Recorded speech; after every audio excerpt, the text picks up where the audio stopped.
শরীরের ওজন বেড়ে যাওয়া যেমন চিন্তার বিষয়, হঠাৎ ওজন কমে যাওয়া তার চেয়েও বেশি বিপজ্জনক হতে পারে। চিকিৎসকদের মতে বিনা কারণে ওজন কমে যাওয়া মানে শরীরে কোনো জটিল রোগ ইতিমধ্যেই দানা বেঁধেছে। চলুন জেনে নিই এমন 4টি কারণ।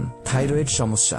শরীরের বিপাক প্রক্রিয়া বা মেটাবলিজম অস্বাভাবিক বেড়ে গেলে ওজন দ্রুত কমতে থাকে। এর ফলে হৃদস্পন্দন বৃদ্ধি, উদ্বেগ এবং অনিদ্রার মতো সমস্যা দেখা দেয়, যা থাইরয়েড রোগের লক্ষণ।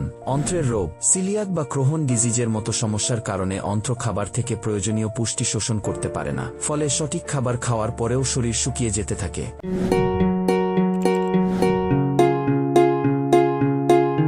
ক্যান্সার। ব্যায়াম বা ডায়েট ছাড়াই হঠাৎ ওজন কমে যাওয়া ক্যান্সারের প্রাথমিক লক্ষণ হতে পারে। বিশেষ করে গ্যাস্ট্রিক, অগ্ন্যাশয় বা ফুসফুসের ক্যান্সারের ক্ষেত্রে ক্যাচেক্সিয়া সিনড্রোম দেখা দেয়, যা দ্রুত ওজন কমিয়ে দেয়। Rheumatoid arthritis. এটি একটি প্রদাহজনিত জয়েন্টের রোগ। এই রোগে শরীরের শক্তি ব্যয়ের হার বেড়ে যায় এবং দ্রুত ক্যালোরি ও চর্বি পুড়তে থাকে, যার ফলে ওজন কমে যায়। সাধারণত 30 থেকে 50 বছর বয়সীদের মধ্যে এই প্রবণতা বেশি দেখা যায়। তাই শরীরের ওজনে অস্বাভাবিক পরিবর্তন দেখলে অবহেলা না করে দ্রুত চিকিৎসকের পরামর্শ নিন। সুস্থ থাকুন, সচেতন থাকুন।